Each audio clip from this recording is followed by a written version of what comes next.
dia. Olá, bom dia a todos. Tudo Bom dia. Bom dia, Murilo. Bom dia, Isabela. Bom dia, professora. Isabela, Clarissa. Tudo bom?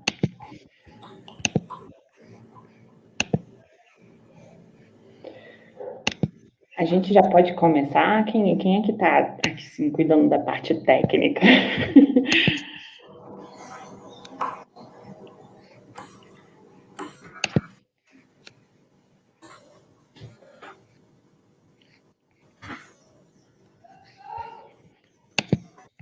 Será que a gente já está ao vivo e a gente já pode começar, pessoal? Estamos ao vivo, professor. Estamos ao vivo? Ah, maravilha. Bom, deixa eu abrir aqui. Eu gostaria primeiro de agradecer inicialmente o convite do professor Wagner de poder participar com vocês mais uma vez esse ano ao Congresso de Direito Internacional, que é um congresso que eu participo já desde a sua primeira edição, que dá já uma ideia de quão velha a gente vai ficando à medida em que a gente vai permanecendo participando dessas coisas que são longínquas, assim, igual o congresso que o Wagner conseguiu organizar. Então, eu começaria, talvez, por me apresentar. Meu nome é Clarissa Brantão. Eu sou professora da Universidade Federal Fluminense, já desde 2006. Eu trabalho na área de Direito Internacional também, com enfoque maior na parte de Direito Internacional Econômico, motivo pelo qual eu me ofereci a participar aqui da nossa, desse nosso encontro. No nosso painel temático sobre o direito internacional econômico, a gente vai falar sobre a crise do sistema de solução de controvérsias da OMC e os reflexos na inoperância do órgão de apelação decorrente do poder de interferência nacional. Para participar conosco, estão presentes hoje o doutor Rudá. Desculpa, perdi aqui. Doutor Rudá Batista, a doutora Isabela Faustino Neves. Vocês poderiam me confirmar se a Ana Paula vai entrar? Ela está em aula, ela não vai entrar. Ah, então tá ok. Então nós vamos começar. Então, o doutor Murilo Lubão também vai fazer a sua apresentação. Se desculpa que eu não estava aqui na listagem que eles me passaram. O senhor vai fazer também? O tema do professor Murilo vai ser regionalismo, integração e entes subnacionais no direito internacional, o caso do Nordeste. Perfeito, maravilha, então. Obrigada. Então, vamos passar a palavra para o doutor Rudá para começar a sua exposição. E aí a gente começa a discutir. Por favor, doutor Rudá, bom dia, bem-vindo. Bom dia, professora Clarissa, muito obrigado pelas palavras iniciais. Bom dia, Isabela, professor Murilo. Vamos agradecer, começar agradecendo ao CDI, ao espaço que dá ao direito internacional no Brasil. É incrível o alcance que esse congresso tem todos os anos, cada vez maior, cada vez com mais participações, cada vez mais temas sempre atuais. Então, um agradecimento. Tenho acompanhado aqui de streaming, no ao vivo, apresentações que você não conseguiria ter, talvez, no ambiente presencial. Talvez a pandemia, nesse sentido, ajudou o Congresso a ter palestrantes como presidente do Tribunal Penal Internacional, como representantes da OMS, como ex-ministro de Relações Exteriores. Então, realmente, o alcance foi incrível até agora. Então, nós teremos palestras que tornam e, com certeza, engrandecem o Congresso num nível jamais visto. Além desse agradecimento à BDI, fico agradecimento também ao professor Murilo e à Isabela, que se faz presente aqui, minha coautora, minha parceira de artigo, e deixo só o pedido de desculpas expresso da professora Ana Paula, que nesse exato momento está ministrando aula, então a pandemia não parou, o movimento de ela está ministrando aula, ela não pôde se fazer presente, não conseguiu tirar férias ou qualquer coisa nesse sentido. Pois bem, como bem levantado pela professora Clarissa, o nosso tema vai ser, em síntese, a crise do sistema de solução de controvérsias da OMC. OMC, mas, em específico, uma ambientação dentro de um reflexo de possível intervenção nacional. O que nós queremos com a pesquisa, e com certeza ela continua, é só um resultado provisório no formato do artigo, é indicar que sistemas multilaterais podem sofrer crise, e mais que isso, as crises podem vir ou podem nascer da vontade política de um Estado. Por título, a crise do sistema de solução de controvérsias da OMC, decorrente do poder de interferência nacional. Bom, para ficar claro, uma apresentação de 20 minutos, é óbvio que a gente vai tentar fazer da melhor forma possível, e eu faço uma primeira aparição de introdução, em seguida a Isabela desenvolve a parte dela, e no final eu volto para a conclusão, tá? Dentro desses 20 minutos da nossa apresentação. Para garantir esse momento inaugural de introdução, eu queria só levantar a ideia dos sistemas multilaterais como uma realidade, os sistemas multilaterais como uma necessidade diante de um plano de sociedade internacional que, evidentemente, garante inter-relações entre os Estados. Então, não há como nós indicarmos hoje uma possibilidade de um Estado conseguir se desenvolver isoladamente. É óbvio que alguns dirão que existem exemplos de isolacionismo, mas são talvez exemplos que não consigam se sustentar, mas mais do que isso, exemplos talvez indicam uma impossibilidade de um desenvolvimento pleno se o Estado está se relacionando com o outro. Esse plano de convivência, mas mais do que isso, esse plano de garantia de normas para construir uma estrutura na sociedade internacional indica essa possibilidade de ter sistemas multilaterais. E é óbvio, se o direito internacional público ele atua em várias áreas, você pode ter sistemas multilaterais em várias áreas. O comércio internacional não foi diferente, não é de hoje ou de ontem, é de muito tempo atrás, que se planeja um sistema multilateral do plano comercial. É óbvio que se você olhar o OMC de 95, você vai falar, nossa, é um sistema jovem, mas todos sabem, e na verdade todos os nossos destinatários aqui da mensagem sabem, que a OMC é só uma formalização de um sistema que estava engatinhando ali desde Bretton Woods. Pois é, a partir da percepção de que se forma o sistema multilateral do comércio pela OMC, você começa a pensar numa estrutura para viabilizar esse sistema. E essa estrutura, dentro dela, também vai indicar o órgão de solução de conflito. Porque, óbvio, quando você formula um conjunto de normas para aplicar no comércio internacional, em algum momento vai ter eventual embate, conflito entre os Estados-partes. E, para isso, o sistema, para garantir sobrevivência do sistema, coloca à disposição um possível conjunto de pessoas responsáveis para garantir a solução de conflito. E aí eu passo a palavra para a Isabela, que vai indicar como funciona esse sistema de solução de conflitos no plano da OMC, para a gente indicar, ao final, a crise estabelecida atualmente no plano desse sistema. Bom dia a todos, novamente. No plano da OMC, então, foi criado um sistema de solução de controvérsias, até para, de certa forma, solucionar um pouco a falha do antigo sistema de solução de controvérsias que tinha quando do GATT.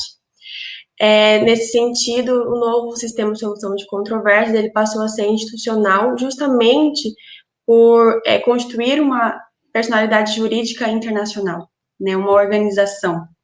Então, todas as suas regras e procedimentos, eles estão dispostos no anexo 2 do acordo da OMC, e é denominado como entendimento sobre a solução de controvérsias. A competência é sobre a jurisdição de qualquer controvérsia existente entre os países membros, surgida no âmbito dos denominados conflitos ali abrangidos, não apenas do acordo da OMC, mas também outros que são todos listados no apêndice desse entendimento de solução de controvérsias, e a finalidade primordial é a tentativa de solução de conflitos que venha a satisfazer ambas as partes, não apenas uma em detrimento de outra. Lógico que nem sempre isso é possível pela diferença de interesses entre países, mas quando a solução de conflitos para ambas as partes não consiga ser satisfatória, a OMC ela busca, através do sistema de solução de controvérsias, retirar o objeto que originou aquele litígio, caso ele esteja em desconforme com alguma disposição do acordo. Né? Para isso, esse novo sistema de solução de controvérsia da OMC, ele dispôs não apenas de mas de 5 mecanismos para se atingir essa solução de conflitos.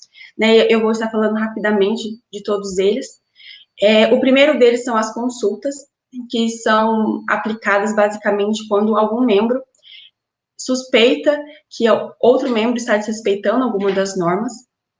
Então, ele deve instaurar o procedimento de consulta, requerendo esse pedido perante o Disclosure and Barring Service, e, além disso, para todos os comitês e conselhos competentes para julgar determinada questão, a fim de justificar o porquê daquela consulta, né, qual é a norma supostamente desrespeitada e eventuais medidas alternativas a serem aplicadas para isso. Sendo instaurado e deferido esse procedimento, o denunciado ele vai ter o prazo de 10 dias para aceitar ou não a sua participação na consulta.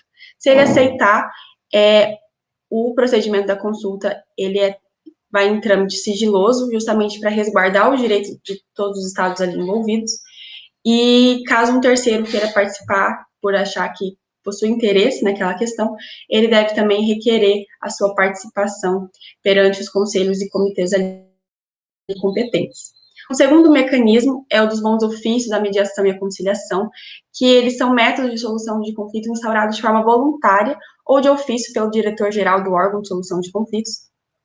A diferença dele para as consultas é que eles podem ser instaurados por qualquer um dos países membros e a qualquer tempo eles podem ser iniciados ou finalizados, desde que haja anuência de todas as partes envolvidas.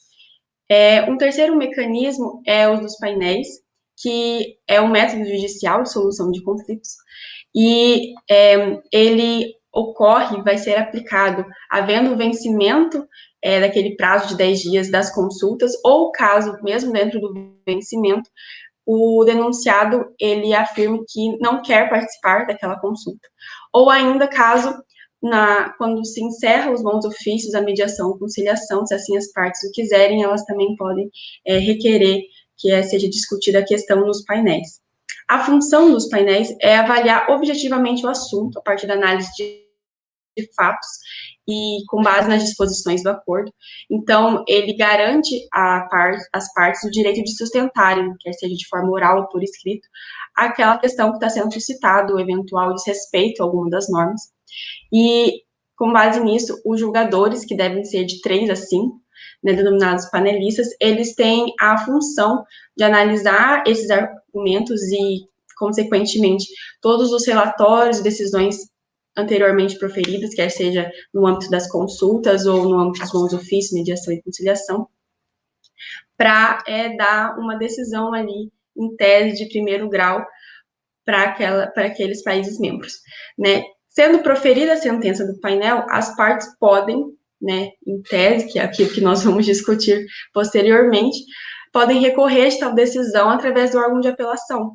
Né? Esse, diferente das consultas, é composto de 3 a 7 membros, que vão ser indicados pelo Disclosure and Barring Service, por um sistema rotativo de 4 anos, podendo ser renovado por mais 4.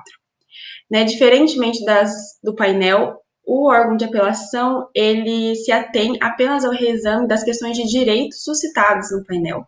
E ele faz essa análise, essa interpretação legal, realizada pelos julgadores do painel, a fim de, posteriormente, né, em sua sentença, confirmar, modificar ou reverter a decisão anteriormente proferida. Né? O relatório final do órgão de apelação, diferentemente também do painel, ele deve ser aceito de forma incondicional por ambas as partes, né, e sendo averiguado que, de fato, houve um desrespeito por qualquer um dos membros, né, provavelmente o denunciado, de alguma das cláusulas do acordo, o respectivo Estado, isso quer seja na sentença do painel ou no órgão de apelação, ele deve tomar as medidas necessárias, que vão ser apontadas em sentença, para resolver tal questão, sob pena de serem aplicadas as sanções cabíveis no caso. A única questão é que nenhuma das sentenças, quer seja no painel ou no órgão de apelação, nenhuma delas podem aumentar ou diminuir os direitos já garantidos para os estados dentro do acordo da OMC. E, por fim, um último mecanismo é a arbitragem, que, diferente de todos os demais, ela se limita a discutir questões que já estão claramente definidas, né? Isso desde que haja o acordo entre as partes envolvidas, porque esse tipo de mecanismo, a partir do momento em que ele é instaurado, as partes se comprometem a cumprir ali a decisão que o árbitro tomar de forma incondicional. Então, não tem ali a possibilidade, eventualmente, de, como nos demais, recorrer para um órgão de apelação. Aquela sentença do árbitro, ela é incondicional. Esses são os métodos, os mecanismos previstos no sistema de solução de controvérsia da OMC, né, e agora eu vou passar a palavra novamente para o professor Rudá, para ele explorar um pouco mais a questão específica do órgão de apelação e a crise que ele vem sofrendo justamente por não estar mais, né, em operação desde dezembro de 2019.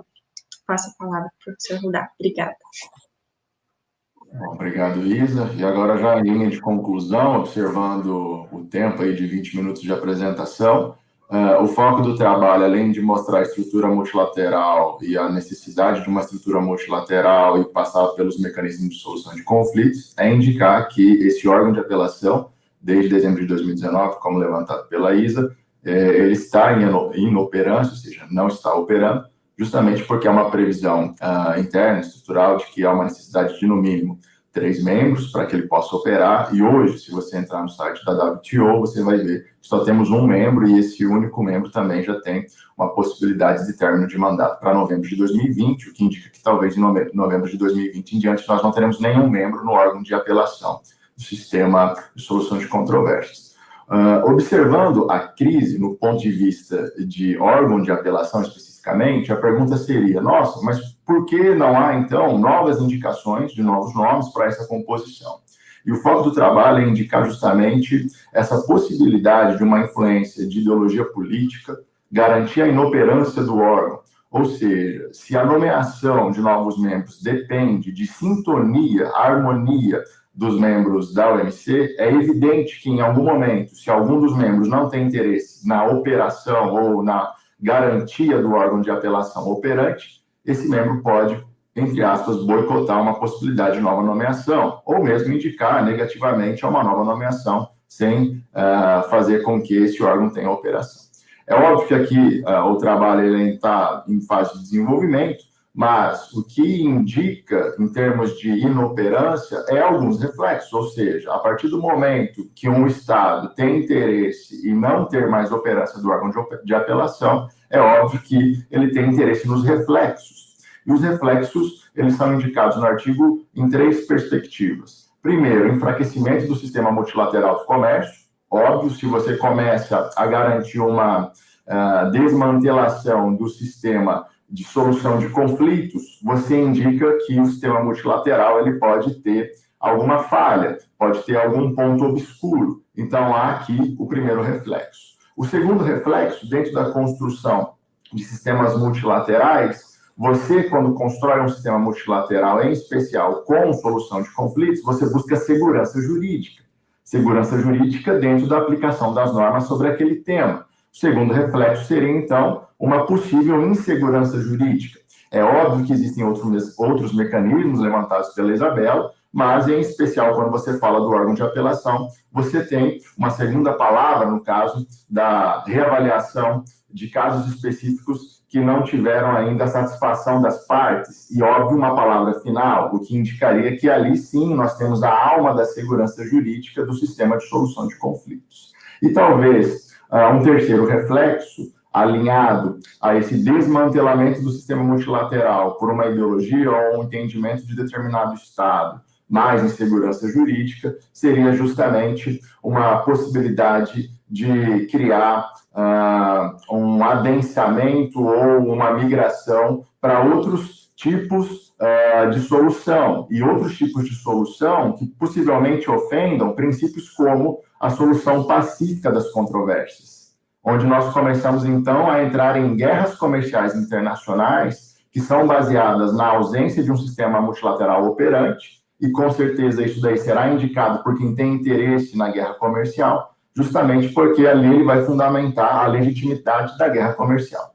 Então, esses três reflexos eles são preocupantes do ponto de vista da indicação crescente, desde de um plano de pós-Segunda Guerra Mundial, da necessidade de sistema multilateral, de segurança jurídica e de órgãos de solução de conflitos de uma ordem pacífica. A partir do momento, então, que você vê essa influência negativa nacional dentro da operação do órgão de apelação, existem essas três principais preocupações que, do ponto de vista atual, revelam realmente não só a preocupação de um país, mas de um grupo de países. E, para concluir, fica bem evidente que essa crise ela extrapola o sistema de solução de conflitos, extrapola o sistema no sentido de órgão de apelação e invade toda a estrutura organizacional da WTO, porque nós temos um plano, um planejamento de atuação que envolve uma estrutura completa. E se você tem algum desfalque no ponto dessa estrutura dos órgãos,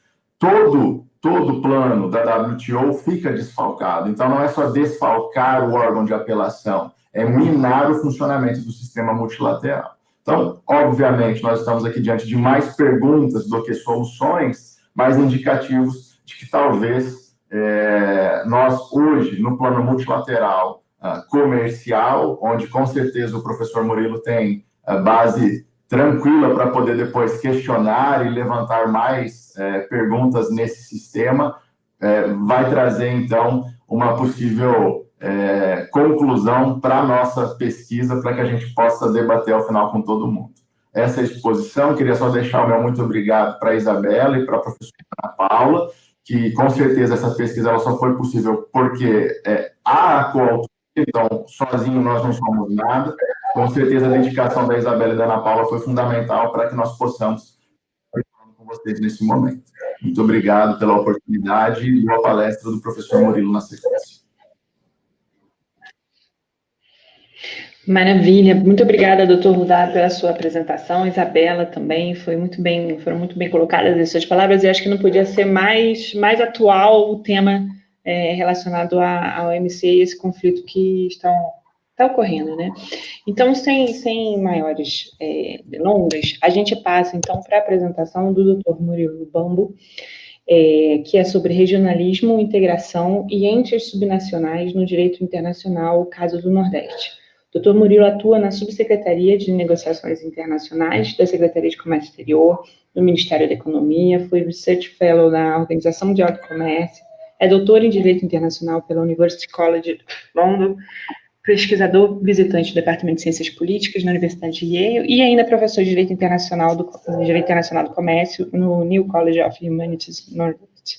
Então, professor Murilo, por favor, seja bem-vindo, possa começar a sua apresentação. Bom dia, professora Clarice, muito obrigado, Rudá, Isabela, aos membros do painel anterior e a todos os ouvintes aí que estão em casa. É muito bom ter a oportunidade de participar desse evento mais uma vez. Aqui eu estou falando como acadêmico, eu sou professor do mestrado online de Direito Comercial Internacional da Northeastern University, e então minhas colocações vão ser no âmbito acadêmico e interagindo um pouco com a apresentação anterior. Entidades subnacionais e direito internacional é o tema geral.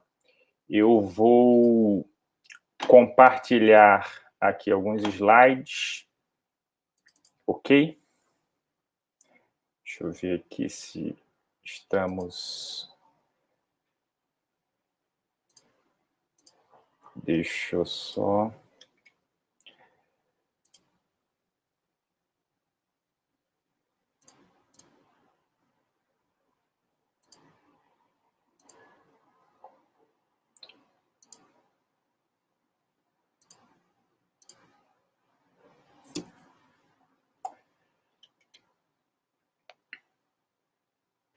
Pronto, perfeito, entrou, doutor Murilo. Perfeito, maravilha. Então,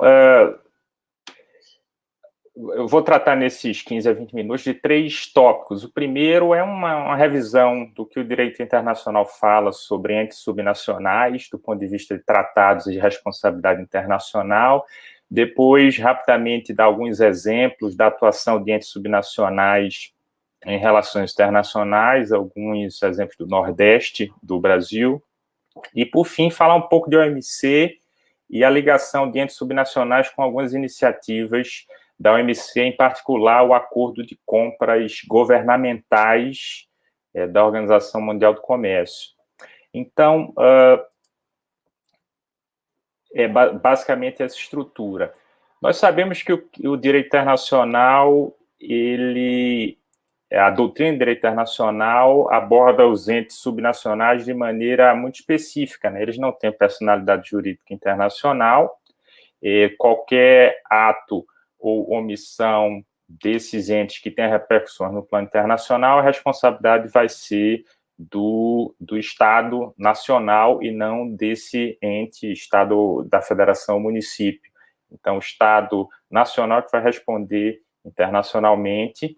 Isso aí é o que a gente pode ver do direito costumeiro internacional, né, o artigo 4º, inciso 1º do esboço dos artigos de responsabilidade internacional da Comissão de Direito Internacional explicita isso. No que se refere aos tratados internacionais, temos aí uma competência exclusiva do Estado Nacional, né? Os entes subnacionais não possuem obrigações diretamente na ordem internacional, e o que ocorre é que alguns Estados nacionais têm características específicas. Por exemplo, a Federação Suíça, a gente sabe que os entes subnacionais, que são os cantões, eles têm uma competência constitucional para firmar acordos com esses entes estrangeiros, desde que eles informem a federação, né? Mas, na prática, é a Federação Suíça que vai deter a competência para firmar tratados, não é? Sabemos também que houve uma tentativa frustrada nas negociações da Convenção de Viena de Direito dos Tratados, que regula como os tratados devem se formar, e essa tentativa foi frustrada porque um possível dispositivo que dava essa capacidade de firmar tratados para entes subnacionais de uma União Federal não passou na revisão final de 1969, né? E o que ficou foi o artigo 7º aí da Convenção de Viena, que estabelece que um ato de uma pessoa não autorizada para concluir um tratado pode ser confirmado pelo Estado Nacional para poder gerar efeitos jurídicos, né? Então, na prática, o Estado Nacional pode, de certo modo, encampar esse ato que, porventura, tenha sido feito por um ente subnacional para que ele tenha validade jurídica no plano internacional, não é? Um pouco da perspectiva da doutrina sobre entes subnacionais está refletida aí nessa citação do professor Rezec, não é? Na obra Direito dos Tratados, de 1984, e ele menciona que o direito internacional público, ele tolera, aceita que as constituições de vários países atribuam certas competências a províncias, a esses entes subnacionais para a negociação de tratados, mas isso vai ser inócuo, a não ser que o Estado federal ele vá, de certo modo, encampar essa iniciativa, não é? Mas, por outro lado, isso aí não implica dizer que esses entes subnacionais não têm papel de relevo como objeto do direito internacional, né? A gente sabe dos casos dessas regiões dentro de estados que querem gerar influência, que tem uma influência no direito internacional, Quebec, a própria Escócia, e outras regiões aí que, por uma razão ou outra, têm certas competências na área do direito internacional. O exemplo é Hong Kong, China, como falamos de OMC, né? A gente sabe que Hong Kong tem um status especial na OMC, no que se refere a obrigações de natureza econômica, né? Hong Kong tem escritórios comerciais em vários países do mundo, é signatário do GATT, é membro pleno da OMC, foi inclusive o primeiro país a assinar o Acordo de Facilitação de Comércio da OMC, não é? Isso aí decorre de um arranjo especial que Hong Kong tem com a China, que lhe dá liberdade para conduzir suas relações comerciais, né? E, por outro lado, trazendo um pouco para o caso do Brasil, a gente sabe que o Brasil detém a competência para a presidência detém a competência para negociar tratados, e isso vincula apenas o Brasil, mas os estados da federação podem, de um modo ou de outro, participar na negociação de certos tratados que tenham os seus territórios como objeto, né? Então, compartilhando aqui um exemplo de um tratado internacional firmado pelo Brasil com uma organização internacional, o Programa Mundial de Alimentos, a WFP, para lidar com enchentes e secas aí nos estados do Piauí, Paraíba e Rio Grande do Norte, né? Então, a gente vê aí a assinatura do ministro das Relações Exteriores do Brasil, né? E o representante dessa organização internacional, o WFP, mas também assinaturas dos vários secretários de Estado desses Estados membros da Federação Brasileira, não é?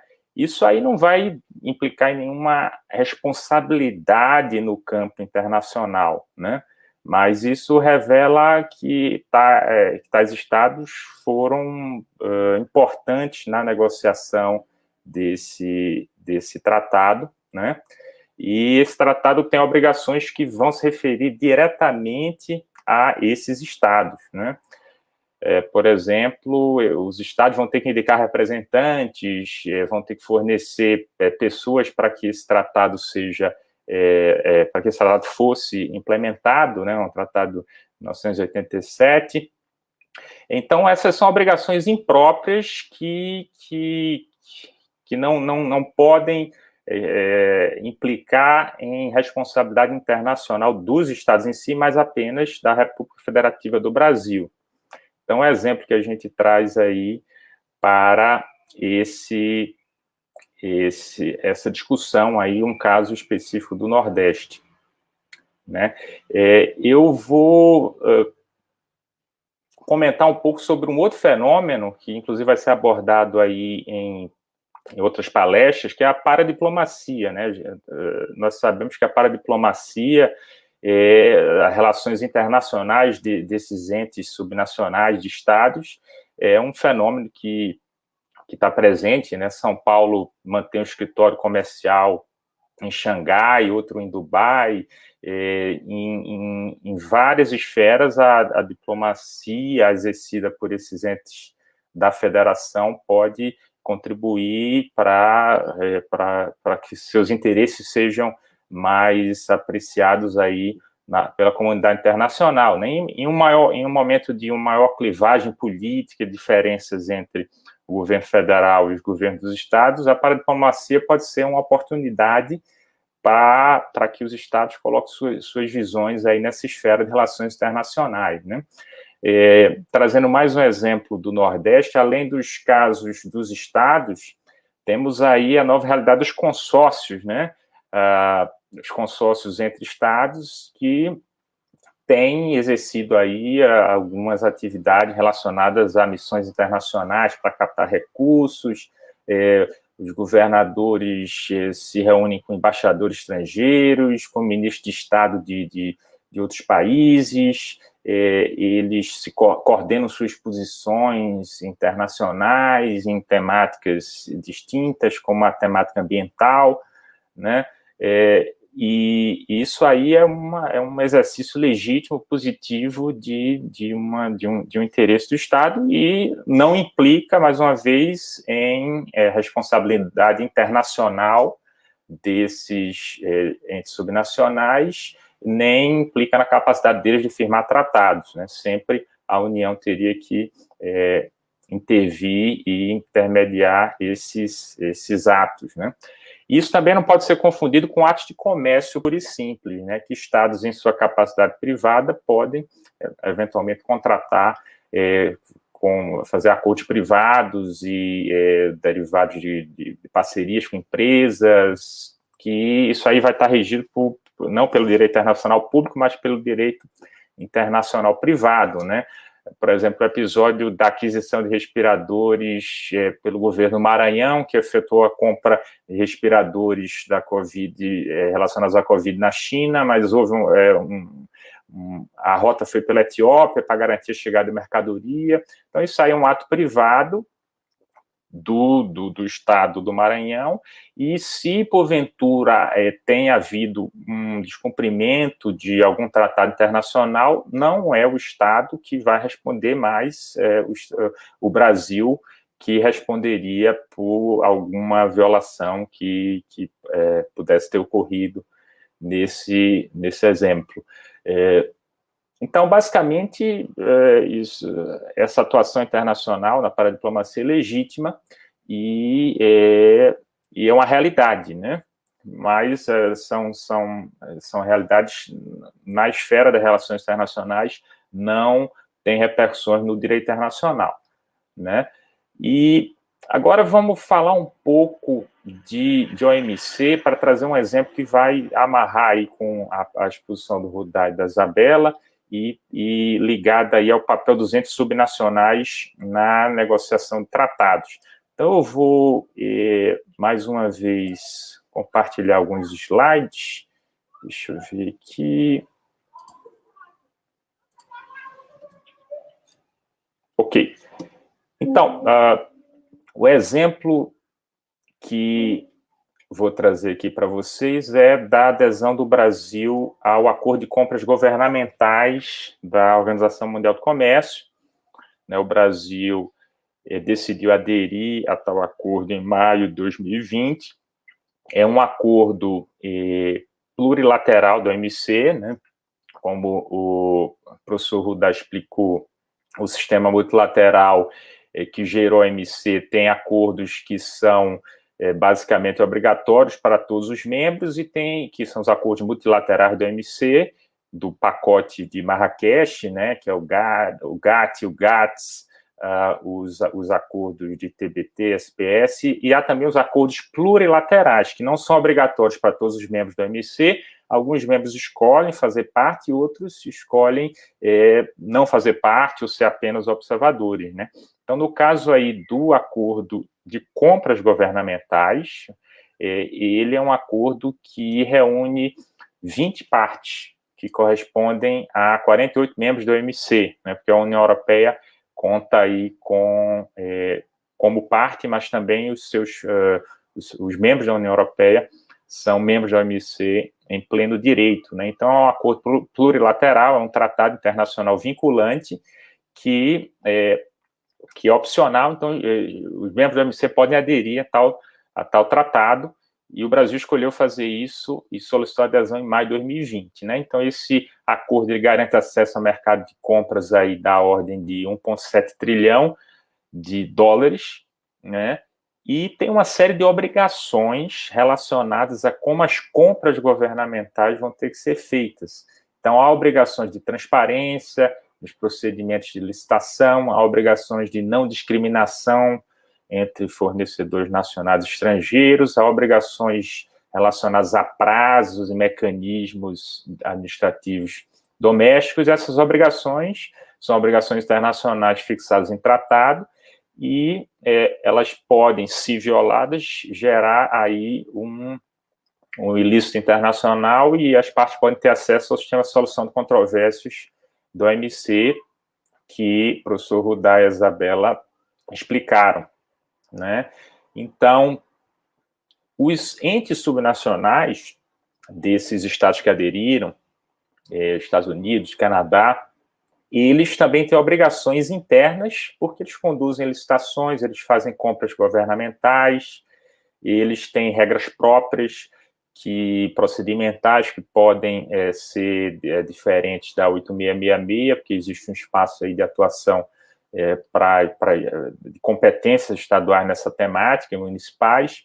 Então, esse acordo implica na adoção também de obrigações por parte desses entes, estados e municípios, né? Mas se estados e municípios, de certo modo, descumprem essas regras, quem responde é o Brasil, sempre o Brasil. Mas o que é importante? Importante que os entes subnacionais eles conheçam essas regras, né? E desde a negociação do acordo, eles participem para possibilitar aí uma implementação mais efetiva dessas regras no seu âmbito, né? Então, é super importante que tais entes participem das negociações e para que não haja repercussões posteriores, né? Então, aqui eu estou dando o exemplo dos Estados Unidos, que participam aí desse acordo, com 37 estados, né, que estão incluídos aí nesse acordo. Então, isso reforça a necessidade e a importância dos entes subnacionais se envolverem na negociação, na medida do possível, nas consultas para adesão desse tipo de tratado, né? E, para concluir aqui, basicamente, nós identificamos o que a doutrina fala sobre entes subnacionais.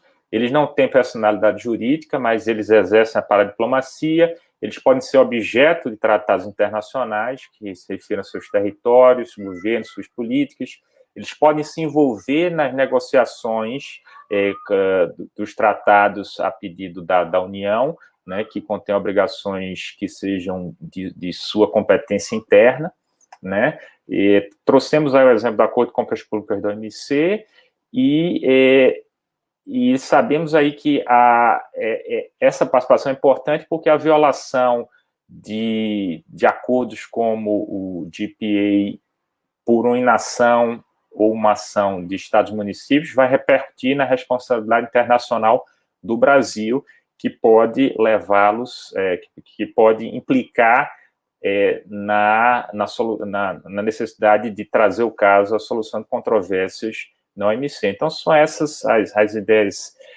iniciais e estamos aí disponíveis para o debate. Muito obrigado. Obrigada, doutor Murilo, pela sua exposição tão também atual, né, de como está sendo feito as negociações envolvendo os estados federais nesse momento agora da pandemia.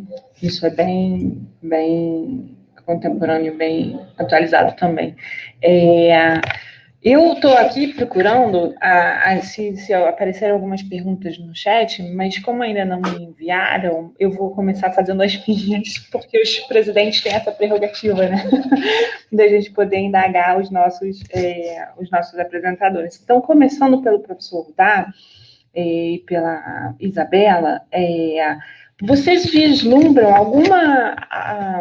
algum resultado que efetivamente possa sair? Porque o que a gente tem acompanhado em relação à OMC é um verdadeiro desmantelamento, uma intenção que parece que efetivamente existe por parte dos principais players, né? A gente não necessariamente precisa citar os nomes, mas que tem um governo nesse momento que investe nessa desconstrução da OMC, né? Talvez acho até que tenha sido um processo anterior ao governo atual dos Estados Unidos, mas o que vocês imaginam que possa acontecer a partir daí? Vamos trabalhar numa hipótese de futurismo. Qual é a ideia que vocês entendem que poderia acontecer? Doutor Murilo também, se o senhor puder contribuir e entrar na discussão, fique à vontade.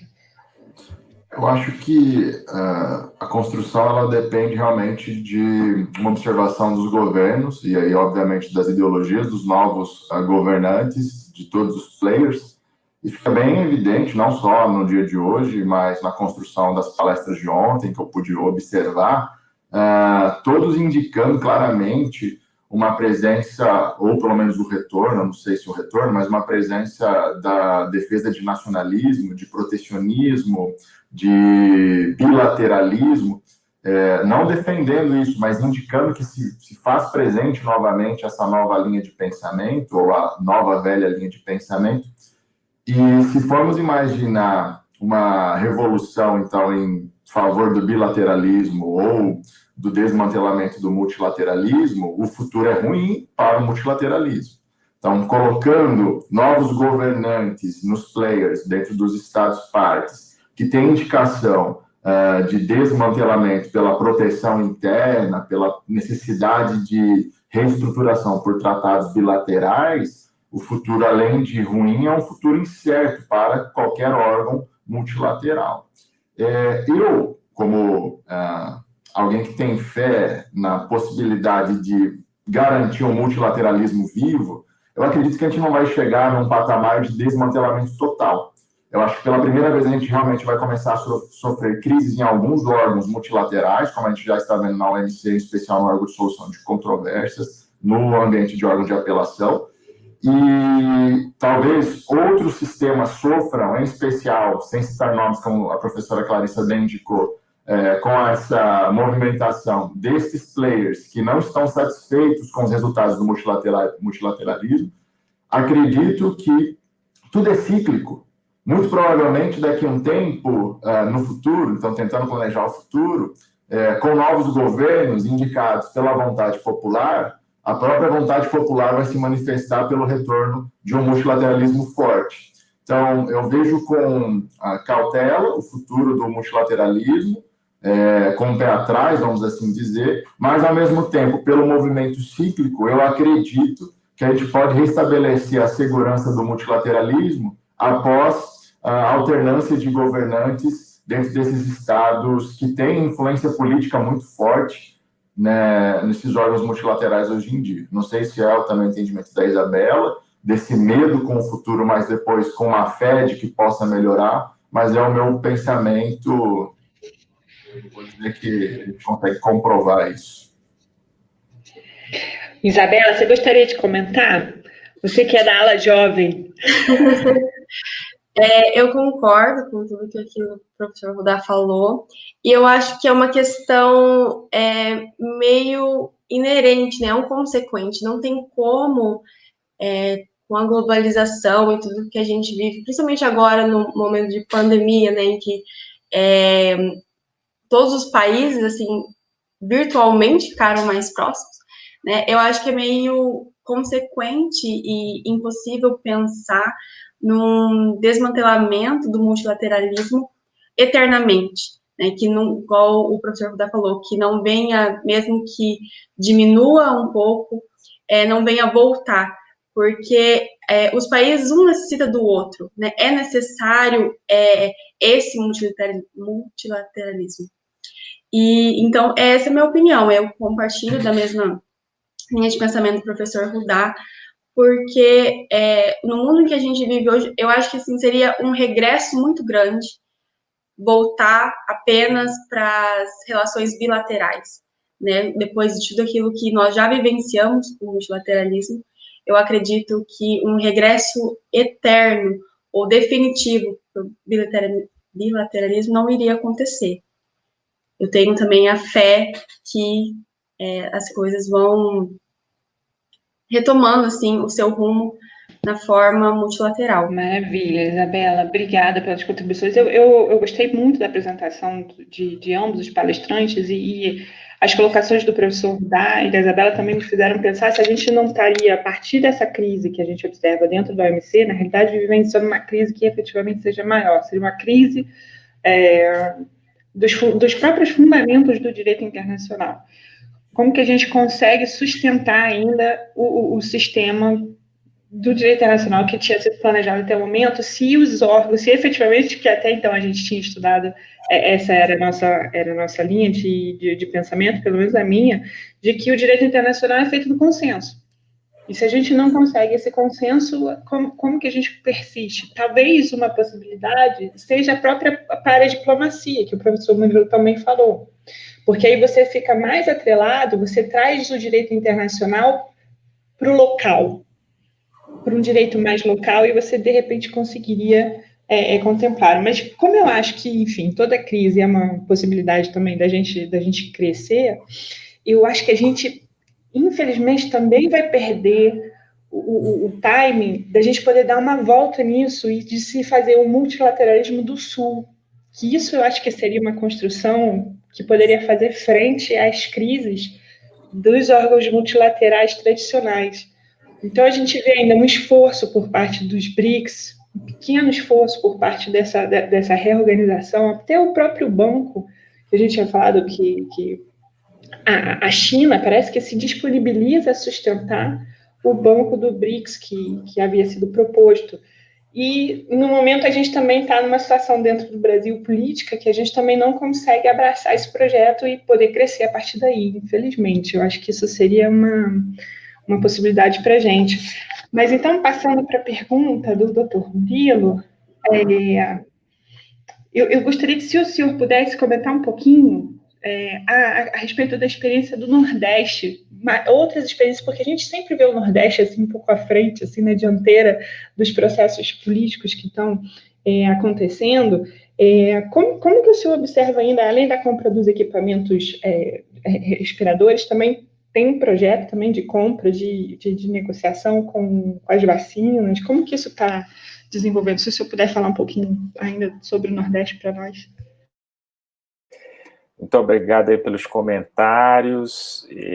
Realmente a discussão da experiência específica do Nordeste pode trazer vários exemplos interessantes, e eu vou me limitar a comentar alguns aspectos que têm uma relação com o direito internacional, porque isso canaliza um pouco a discussão, né?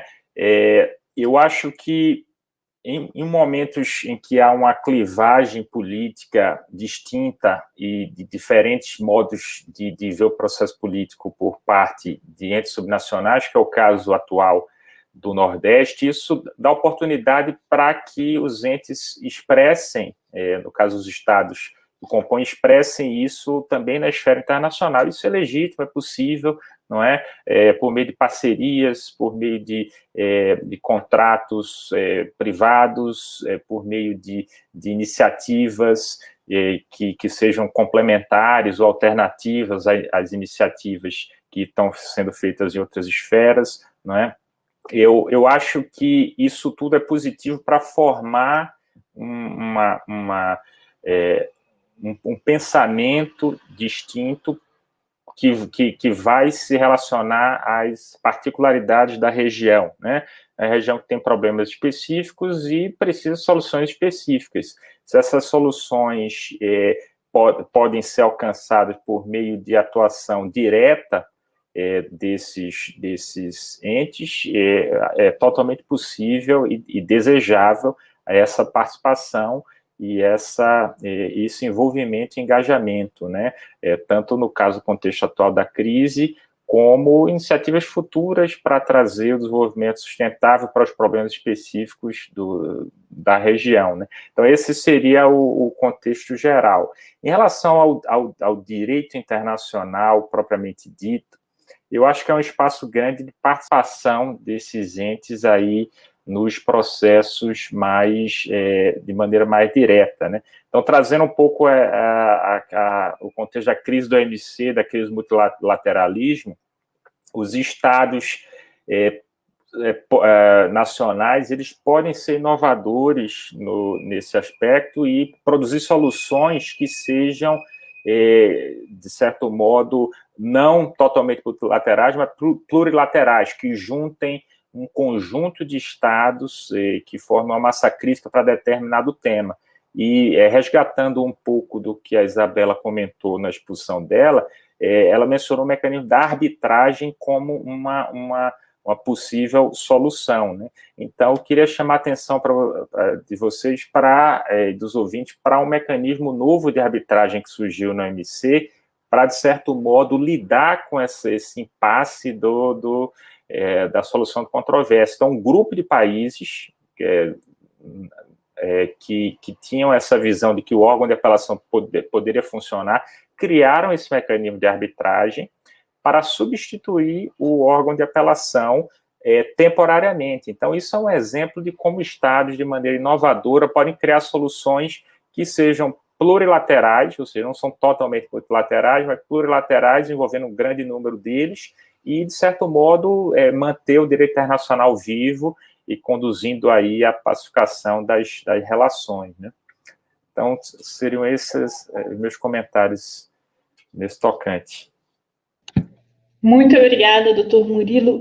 Eu vou encaminhar uma pergunta que foi feita aqui no chat, do Robertson Silva Barbosa. Ele pergunta para a gente o seguinte: há na OMC um embate sobre a propriedade intelectual. Vocês acreditam que a forma como a propriedade intelectual foi posta por meio da TRIPS pode causar uma certa incerteza jurídica nessa temática acerca da aplicabilidade da norma? Bom, não sei se eu posso falar rapidamente, mas, bom, fica bem evidente que propriedade intelectual é tema que talvez tenha feito a OMC ter uma crise maior do que a que ela está vivendo hoje, né? Sem propriedade intelectual, talvez no mundo das negociações multilaterais a gente não tivesse provavelmente uma crise tão grande. É tema relevante para muitos países, em especial, como a professora Clarissa tenta fazer essa dicotomia sul-norte, é tema muito especial para países do norte, né? E quando tem uma atenção especial para os países do norte, nós temos uma preocupação maior, o que vai garantir uma crise maior. Acho que a insegurança jurídica no plano multilateral, então não querendo migrar para o plurilateralismo, onde me parece ser uma ótima solução para a crise do multilateral, a insegurança jurídica ela não está somente na natureza de TRIPS, por exemplo, para a propriedade intelectual, mas a insegurança está no próprio ambiente de crise como um todo do multilateralismo. Então, por mais que a gente fixasse de normas de naturezas distintas, talvez se tornassem inaplicáveis numa ausência de órgãos ou estrutura para aplicar as próprias normas fixadas em qualquer natureza ou fonte de norma existente no direito internacional. Então, a insegurança jurídica ou a incerteza jurídica me parece presente atualmente, no futuro próximo acredito que continue presente, mas do ponto de vista de reestruturação, que seja pelo plurilateralismo, nós voltamos de novo para essa análise do fundamento que a professora Clarissa colocou. Será que o problema maior não é nem escolher uma espécie ou uma natureza de norma, ou escolher um órgão específico, mas depender da vontade consensual de todos os membros dentro do multilateralismo? Porque, com certeza, cada vez mais, em especial com governos que são mais separatistas ou bilateralistas, vai ficar mais difícil de ter planos consensuais, não só na formação das normas, mas na condução de qualquer órgão da estrutura multilateral.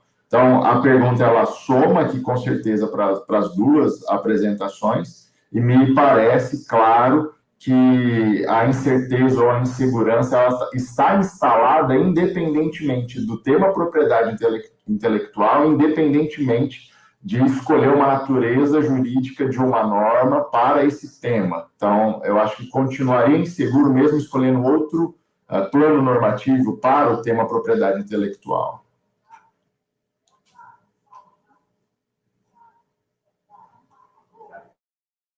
Perfeito, professor Rudá, muito obrigada. Doutor Murilo, tem mais alguma consideração a fazer a respeito dessa pergunta?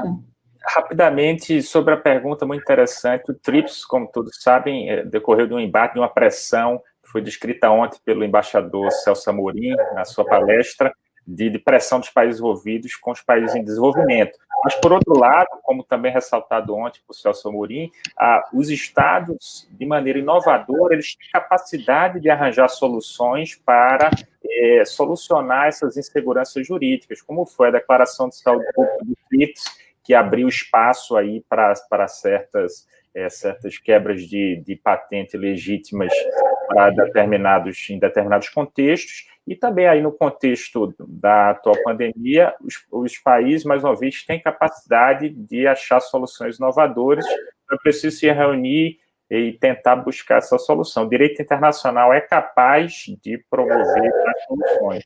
É um instrumento poderoso e eu acho que a gente tem que crer na força do direito internacional para resolver os problemas.